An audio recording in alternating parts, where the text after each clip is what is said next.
The guard brought food to the prisoner. Looking at the spoon and meal, the woman immediately thought of an escape plan. After the guard left, she began digging at the wall with the spoon. She was secretly delighted, though it took effort. The wall could be excavated to avoid detection by the guards.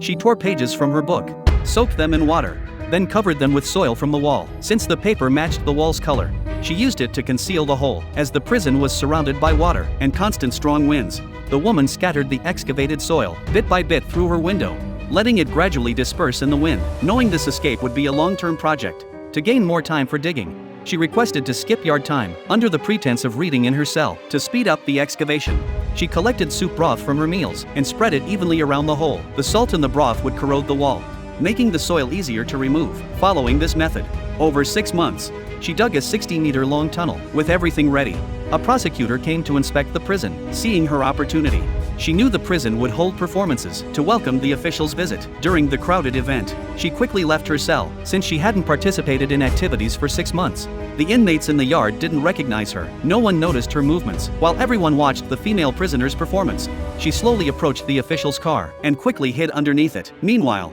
the guard brought her meal on schedule, but received no response after knocking. Sensing something was wrong, he immediately entered the cell to check. The woman had vanished. He instantly sounded the alarm, and chaos erupted throughout the prison. To ensure the official's safety, guards quickly escorted him to his car to leave. However, the woman was already hanging underneath the vehicle. The warden returned to the cell and berated the guard.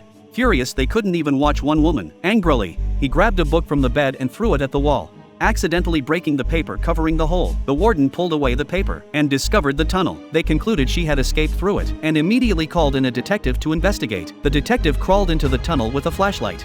Moving slowly forward due to the steep slope, he slipped and slid straight to the tunnel's end. He discovered the tunnel was a dead end and asked the guards to pull him back up with a rope. In the cell, the detective found a worn-down spoon. He determined this was her digging tool. The guards were skeptical that a spoon could dig so quickly. The detective flicked some soil into a guard's mouth. The guard suddenly realized it was salty. The detective explained that the woman had used the salt from food broth to corrode the wall, speeding up the excavation while letting the wind carry away the excavated soil. The detective understood her intention. She had used the official's car to escape the prison. The purpose of digging the tunnel was to distract the guards. By the time they had crawled in to confirm it was a dead end, 25 minutes had passed, and in those 25 minutes, the woman had successfully escaped the prison by car.